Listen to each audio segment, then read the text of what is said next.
Hi, it's Brenda with Luke's. I want to talk to you a little bit about adjusting the tension on your designer Topaz 50 from Viking. So if you're embroidering and you see something that looks like this, I've got a couple samples.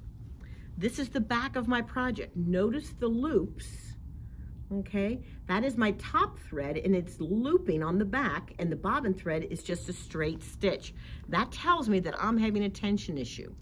If I am embroidering and I again embroider like this, I'm seeing loops on the back as opposed to nice flat stitching. So what do we do? Let's investigate it on the Topaz 50. All right, so we saw my gingerbread man, and as I mentioned, I've got loops here. That is my upper thread. That's the brown upper thread. Because I have loops on the bottom, that tells me that I need to tighten my upper thread tension. I need to increase the upper thread tension. Let's see how to do that on a Topaz 50. I'm in the stitch out screen, so not the edit screen, but the stitch out screen. I'm ready to embroider.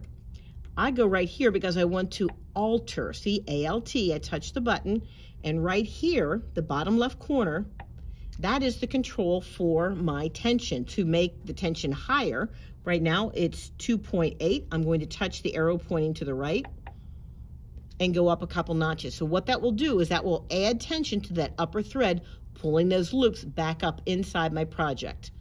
That's how you adjust the tension on the Viking Topaz 50. Till next time, it's Brenda with Luke's.